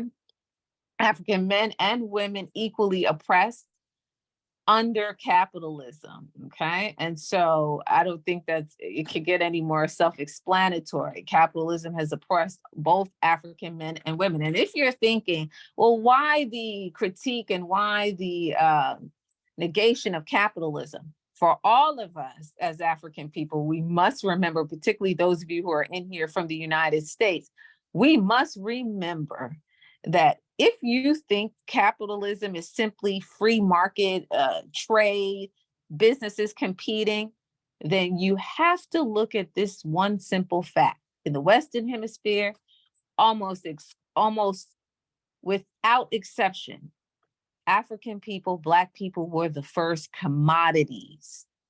We were the very things they were buying and selling, right? So, sit with and reconsider your support of capitalism, because in the Western Hemisphere specifically, we were the actual commodities that were bought and sold and are at the foundation of these societies out in the Western Hemisphere, okay? So anybody who understands that cannot blanketly support capitalism. And we still are extraction sites. Our communities are extraction sites for the Western world, okay?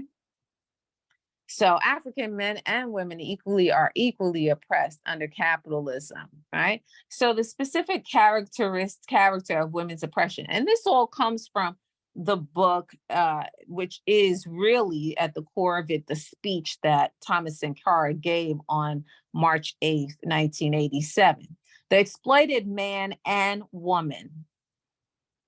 The fate of women is intertwined with that of the exploited man. They are historically bound together and therefore interdependent. So what we're saying is that what he's saying is that we are historically bound together by our common history, by our common oppression, and we are interdependent. Okay, we are complements to each other, and we have to struggle in tandem. We have to struggle in concert against colonialism, the evidence of colonialism, obviously imperialism. Both men and women are condemned to silence in their economic exploitation. I think that's self-explanatory. We don't speak every day about our oppression economic oppression under such a system, okay? Specific character of women's oppression. So this is specifically deals with women who are living in that context. The worker wife is condemned to silence by her worker husband. So this is another layer specific to women's oppression. So she's oppressed by the system, but then she's also oppressed in the context of a relationship with her worker husband, who is also under the same system, okay? In addition to class exploitation, women are confronted with an additional layer of relations of conflict and violence that use physical difference as their pretext. Self-explanatory once again, where women are in relationship in our community with our men who are also oppressed, violence becomes a means and a tool of domination for the exploited man because he has no material means to dominate her with. However, there is a physical difference, and this is the pretext for domination. So yes, there are many studies done on how oppression takes place, how abuse, how violence takes place in the context of Black communities, African communities specifically. So white men oppress their women with economics, okay, material domination, right? And I'm not saying they don't commit violence against them, they do.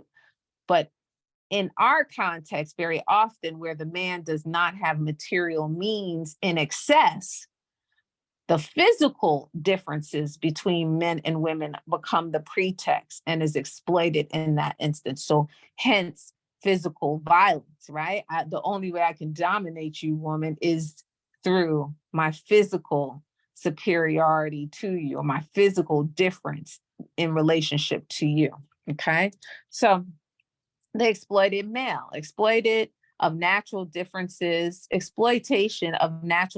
between men and women. So this further drives home the point. Employs the same tactics of class exploitation to maintain domination over women. So some of the same features we see in colonial domination, where one group is elevated over another group, these same tactics are employed within our communities to dominate women. So oppressing one set of women over another group of women, or creating a context where you identify the differences between women as a means of dividing and exploiting and oppressing, right? These tactics are identical to those employed by men to rule over other men via ethnicity, family, origin, birth, race, divine right, etc. What is this saying? It's saying, and this is all in the context of Thomas Sankar's speech, he's saying that the same tactics that white men, I'm going to be very blunt, white men use to marginalize other groups of men, and in this instance, let's use Black men. Some of those same strategies and tactics, violence, economic subjugation, so on and so forth, they're also employed within our community by the exploited male, okay? So for those of you who are on the African continent, you can adequately see this in using the metaphor of neocolonialism. You have a Black head of state. You have a Black president. However, some of the same things play out under neocolonialism, Black leadership, as they did under the colonial regimes, okay? So the Blackface makes no difference. So, you know, that is the same context. So the exploited male uses the same strategies and tactics to provide privilege and deny and subjugate other groups of people in these societies, right? I hope I'm explaining that adequately. 4 profiles: commit women to chastity via religious customs, traditions, moral doctrines as a mean of domination, right? So these things are promoted within our community, you know, men who overwhelmingly are the leadership in most religious spaces, subjugating women through religious ideologies, customs, even traditions. A lot of debate about female circumcision promoted by men, but of course, women being subjected to it. And also just straight out and out, sometimes religious ideology, which can be Western in nature, okay? Right? So we know that many religious denominations elevate the man and negate the woman. So only men can be in this position. Only men can be in this position, you know, that position. So this is what he's speaking to. The pleasure seeker who avoids the responsibility of home, family, fatherhood, or moral responsibility, right? So he's giving you different profiles of what neo-colonial type of behavior and practices and profiles exist within our communities as a result of being exploited people in general, right? So in other words, they have imposed their culture on us. Some of these originate with the Western context, and he's speaking to it. Practitioners of misogyny subject women to vicious public attacks while engaging in the utilization of women for sexual gratification. And then polygamy. Hold on one second, I gotta move this, all right. Polygamy as a means of exploitation of women, where, you know, as opposed to polygamy benefiting the women, which in some healthier context, women actually do benefit from polygamy because it provides security for them and the family. But there are unhealthy expressions of polygamy where the women are the workers and are supporting the men. I will say this small thing about polygamy because I don't want to have a deep conversation. There's so many expressions of it, particularly on the African continent. Polygamy overwhelmingly benefits people who are living agricultural realities. Urban dwellers, it doesn't necessarily work that way. The ideas and the values of an agriculturalist is that you can never have too much land or too many children. And your children are the natural labor force for the excess and the abundance of land. So, you know, people who are urban dwellers talking about polygamy is almost laughable because it's very hard to practice that in a just way. And then, of course, there's religious justifications, you know, for those of us who are Islamic. The reality is that, you know, the Quran does not really promote polygamy. It says you can only have as many wives or children as you can be just to, okay? So it doesn't blanketly subscribe to polygamy. It's usually to secure the welfare and the survival of women and children. Not to please or satisfy the sexual gratification of men, which you hear a lot of people who get a hold of the concept of polygamy and they run with it, right? So anyway, so Thomas Sankara, he's setting forth these ideas and critiquing his own society. And as a result, the world at large, all the places that are recovering from colonialism and imperialism that has the exploited male, and in our instance, Black men, African men, and how these profiles develop as they exhibit the residual of colonial domination, okay? As they enact someone else's culture that isn't necessarily relevant to us in the stage of our development as we liberate ourselves. This is just an image of African women in, this is actually Guinea-Bissau. And I'm showing this just to show the level of participation that African women had on the continent of Africa in its independence struggle. So while women are in society, they're not just there as the mothers, they're not just there as the caretakers of the household. They also have assumed responsibility for liberating African nations. So this is specifically in Guinea-Bissau. Well, I don't know. Yeah, this is Guinea-Bissau in particular. This is, no, let me go back. That was not Guinea-Bissau. That was Burkina Faso. Okay. And this is also in Burkina Faso, women engaging in protests during the independence struggle in Burkina Faso in particular. So a laborers protests, right?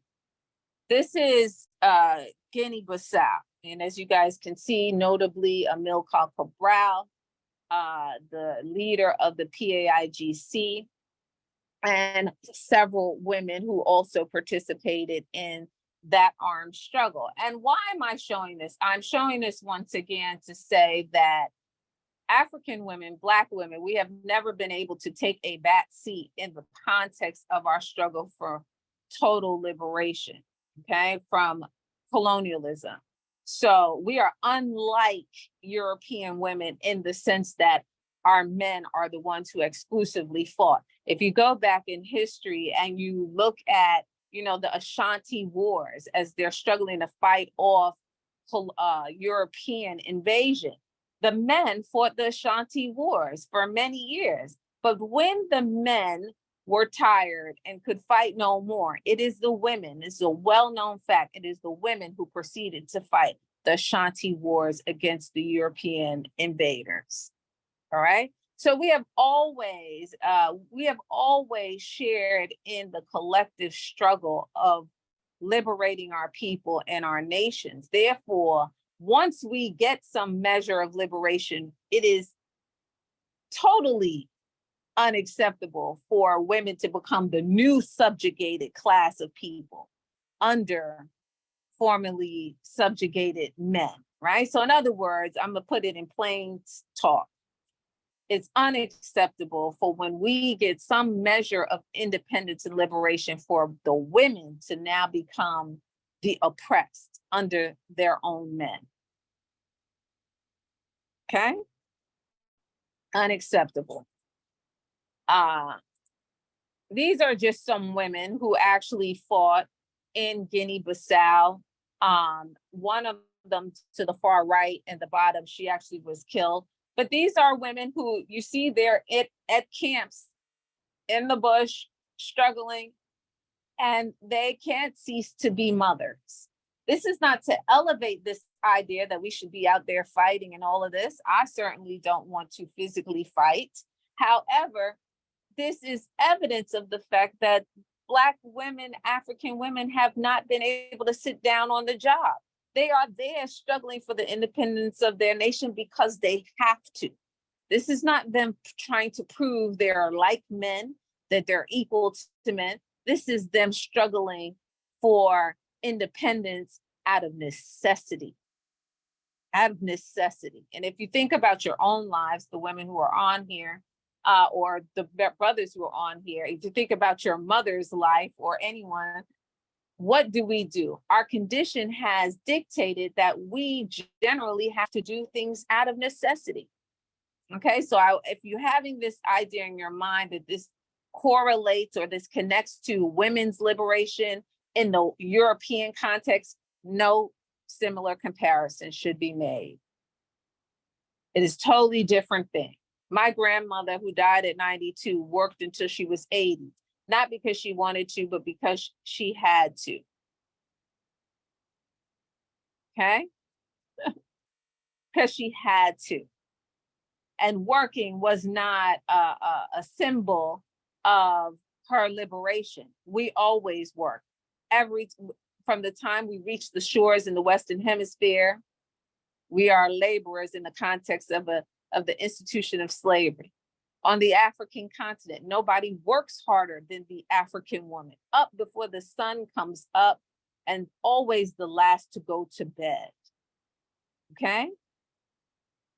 So when you see us engage in every aspect of the struggle in a society, in every area of life, armed struggle, no different.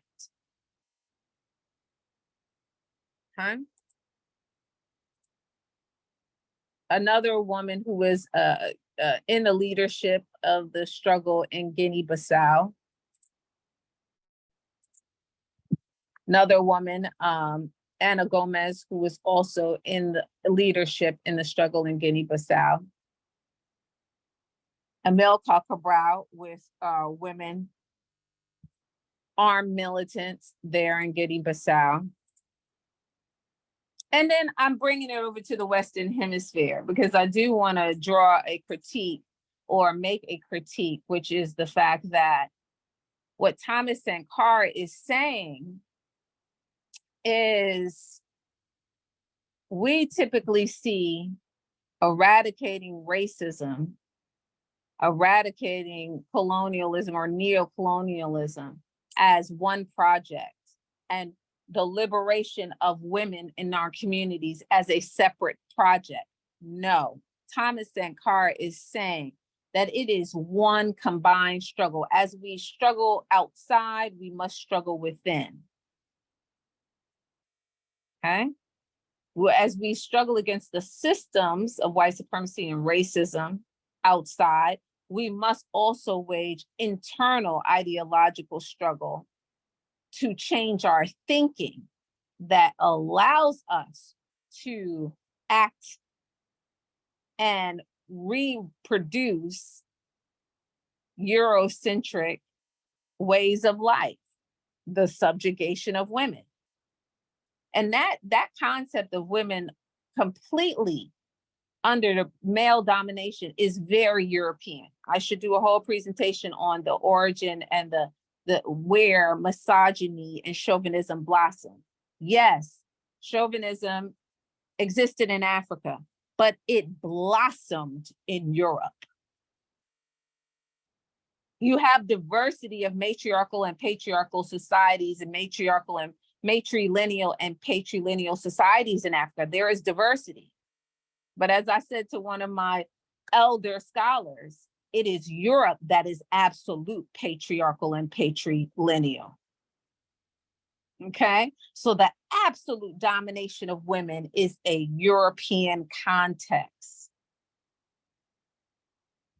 And this cannot be applied to our struggles, because as you can see from what I showed you, African women, Black women have always shared, is just in the way we share in the responsibility of the home, the community, and the society at large. We also have shared in the burden of the liberatory process and the emancipation process of our people.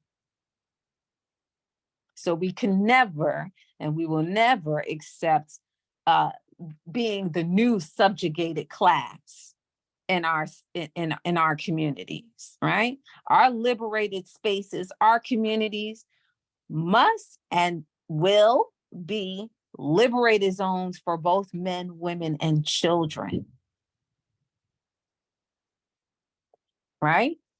So I just showed this image of the women of the Black Panther Party in the United States. And some of you probably already know, over 60% of the women of the membership of the Black Panther Party were women. They were the masses. They were the foot soldiers, okay? Although you very often see the male leadership, Huey Newton, Bobby Seale, Eldridge Cleaver, all those people, the masses of the Black Panther Party were women, because we don't get to take off. We are participating in every aspect of our struggle. And so this just exemplifies, I'm just giving you a shot that, you always see the men of the Black Panther Party. There's a lot of footage on the Black Panther Party, a lot of image, they totally exploit our image in terms of that, the aesthetic of, that movement. That being said, the details or the reality that the women were in mass on every level, right, is often left out. Just another image of the women, in the Black Panther Party. And so, my last point, and of course, this is a civil rights movement, and the same thing applies in the context of the civil rights movement. The idea is that, one of the things we struggle with in the context of this history, and nobody likes to talk about it, but, it has to be talked about because we need prescription, we need instruction, okay? We can't be so fragile where we can't critique our leadership and we can't critique organizations in order to know how to forge ahead and address some of the ongoing issues that we have, right? The civil rights movement, most of you would know, Martin Luther King and his Big Six, which were all men. Martin Luther King had a feature in terms of his thinking that made him adverse to women being shown in the leadership. He did not. It's very well documented. It's not my opinion. If you want to read more about it, you can read Cone, a book called Malcolm and Martin by Cone, C-O-N-E, talked about how Martin Luther King, although he believed in civil rights and all of that, he had a serious aversion to women being in the leadership, visibly being in the leadership. He didn't have a problem with them actually working behind the scenes and undergirding the work he was doing, but he had a problem with them visually being shown in the leadership, although the person right behind him who actually was propelling the movement was Ella Baker. Everything you saw King do was set up and undergirded by Ella Baker. She was the real national organizer. He was the face, but she was the muscle, the work behind it. And that being said, what a contradiction. The women were in mass in the civil rights movement as well. This is well documented, okay? And so the liberation of women is not separate and apart from our total liberation. So as we, you know, in I Love Black People are struggling against racism and xenophobia. That doesn't mean that we struggle against it outside, but then we have men who have internalized racist pathology and express it to Black women in our community. I'm just keeping it very real, right? If you're on social media, you know that happens, right?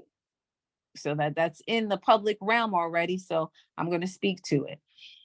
We have to struggle against it. The liberation of our women inside our communities, internally within our communities, is just as important and a critical part of our collective transformation and struggle. So what are we missing? I sort of already stated it. Gender-based contradictions derail total liberation. Okay. When we have internal, so for example, what I just said about King, he had a gender-based contradiction and it was exploited. If you know the story of Martin Luther King and how the federal government, the FBI, attacked him, what did they attack him with? Infidelity, womanizing, misogyny. If you don't have those contradictions, they can't exploit those things. Okay. These were the kind of things they used to undermine his marriage, his unit, his organization. Yes, okay, because he had those contradictions, so they were able to exploit it. And we see that over again. You see that with the Black Panther Party. There were many issues with sexual assault, violence against women within that organization, even though the women were in masses. Those things undermine and derail our total liberation. Okay. And yes, misogyny, the hatred of women, the hate of women is culturally a feature and characteristic of European pathology, European culture. Historically organized freedom and liberation struggle have not made the total liberation of African women a part of the revolutionary process. We have not. We've always set it apart. Like, okay, when we liberate ourselves, when we fight off, you know, racism, all, then we'll get to addressing the condition of women. No, it is part and parcel of the collective struggle. Okay, it is not separate and apart. The liberation of African women is a finalizing process. It signifies the liberation of the collective, of the people.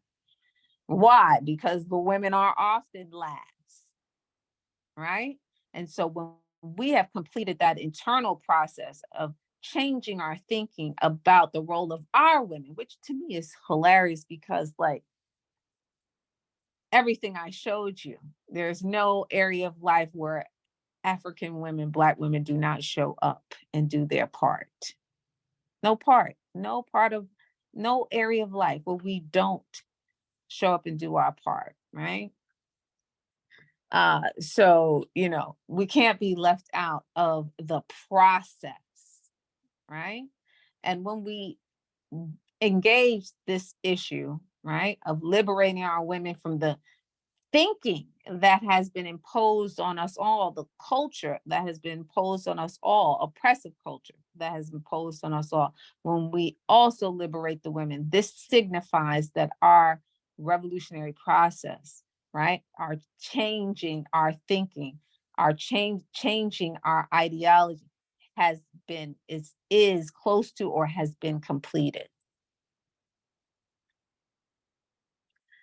The last word. So just, you know, one more word on the issue. Thomas Sankara, one of the most progressive leaders and thinkers of all time, without a doubt, because folks have not made this critique still. And I think many don't want to make this critique because it allows for, you know, chauvinism and misogyny to still run amok in our communities, even in the spaces and organizations where we say we are committed to the total liberation of our people, where we're committed to liberation, total liberation and independence and liberation from things like racism and xenophobia. Even in those spaces where we organize and do that, we still have evidence of the domination of women in those spaces. Okay, so locating Thomas Sankara in contemporary theory. And I was just going to say, you know, with regard to that, Thomas Sankara would not. There's a lot of whites. See, we don't deal with Thomas Sankara too much. And I think it's because he was so upright. He was so principled. So we don't want to deal with it. He makes critiques like this, that men, you cannot act like your white male oppressors, colonial oppressors. You cannot exhibit that behavior and thinking. He addresses that. And I think because he does, we don't deal with him as often. He sets the bar very high. Okay. That being said, you have a lot of, white scholars, theorists talking about Thomas Sankara and identifying him as a feminist, which is bizarre to me. I would argue that he is more a womanist, Africana womanist, because he is dealing with a unique set of circumstances that apply to African people. And when we seize power, when we take back the nation, when we take back our communities, when we take back our homes, the power we seize is not for the purpose of individual gratification. It is for the purpose of liberating those spaces, right? So when we get power, our objective is not to use that power to hit your husband, your brother, your partner over the head, or hit the woman or your sister or your mama over the head. It is to liberate us all from our common condition of being oppressed under capitalism, under colonialism, under racism and xenophobia, okay? Which are constructs that come from capitalism, right? Racism, xenophobia. That being said, I would say he is more a womanist than Africana womanist, because he is theorizing about our collective condition, the people, right? Feminists and even chauvinists their orientation is individualistic. I want, this is for me, individual gratification, right? I need to progress. Womanist thinking, Africana womanist thinking, is the orientation is the community, right? It is to liberate the community. So locating means, where do we place Thomas Sankara theoretically, in terms of, feminism and womanism? And I would say he is far more womanist, and specifically Africana womanist, than he would be feminist. But that European culture claims our people and then redefines them. That's why you can find Malcolm X on a stamp or Martin Luther King on a stamp, even though he changed and he evolved and he became more progressive at the end of his life and began to attack capitalism, right? But you'll find his face on a stamp, because they're going to redefine. All he's about is he had a dream, right? So, my point of saying that many of them write about Thomas Sankara and we don't, is to that point, okay? So essentially, what I said, for more a womanist than feminist, right?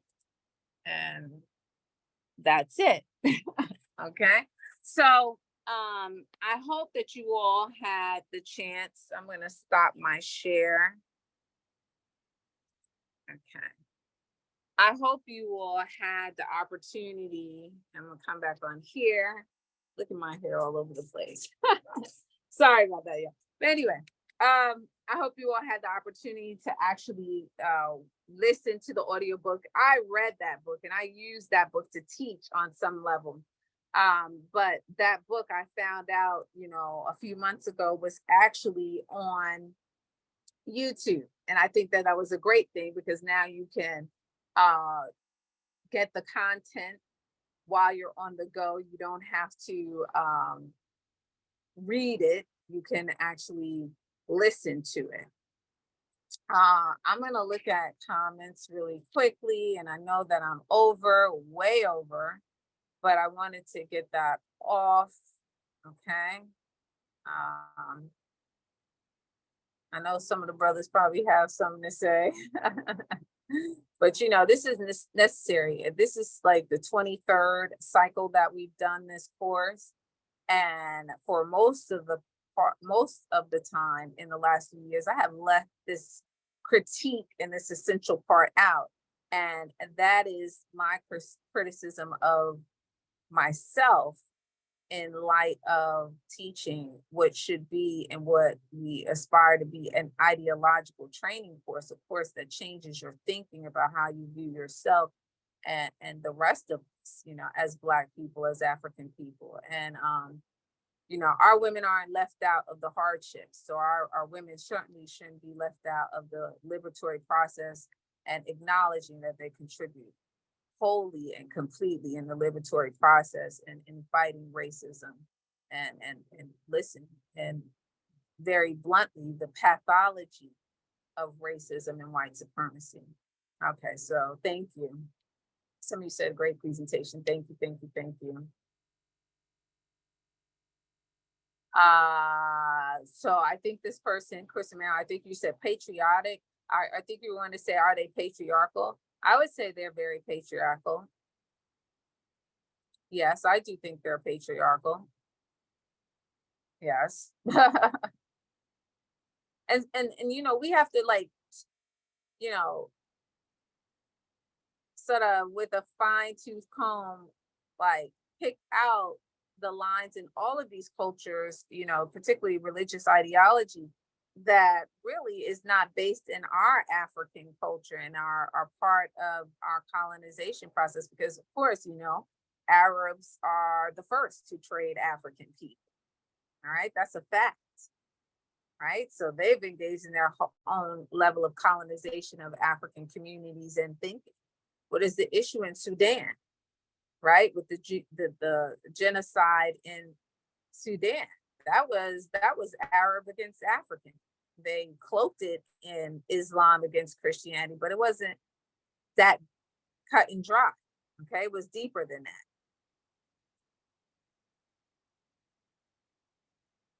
that. So Michael, the readings for this was actually an audiobook form. It exists. I don't have the book on hand right in front of me, but it exists. The hard copy exists, but it also is in audiobook form, right? The liberation of, I'll post it in the group again. It's called African Women and Women and the African Liberation Movement, okay?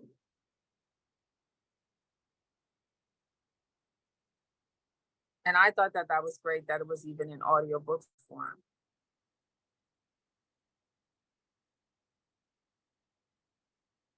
Yeah, we agree, Curtis Murphy. That's why, you know, the spirit is the same. That's right. That's why we can subject ourselves to the negation of women, as we've had European culture imposed on us, right? So let me say the name of the book again. Let me see. If you go back to the WhatsApp group, you'll see where I posted it. And I'm gonna share my screen again so that you can see where I posted the audio book. I'm way over, but I'm gonna take the time to do this because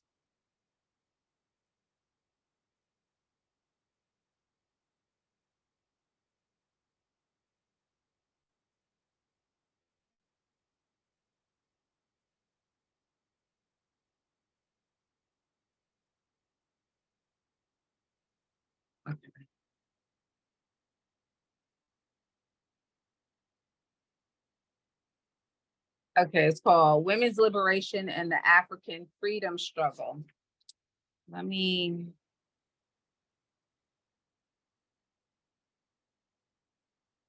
I'm gonna share my screen again, Yvonne. Can I do that again? Yes, you're allowed.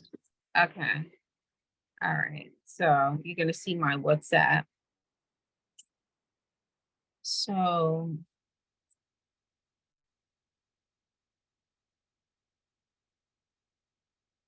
You should be able to see. They moved it down. So there's the book right here, right? It's called Women's Liberation and the African Freedom Struggle. You can, if you're not officially in the course, you can go to YouTube and type that in. Okay, it's about Thomas Sankara. It was published by an organization out of Cuba. But it is on YouTube. It's a small little book. I actually physically have it. And I think the last cycle I scanned copies of it. But then I found out that it was on YouTube and you can have it read to you, so there you go.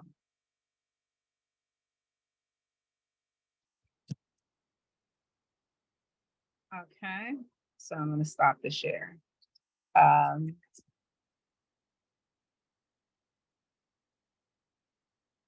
Thank you, Isaiah. Thank you.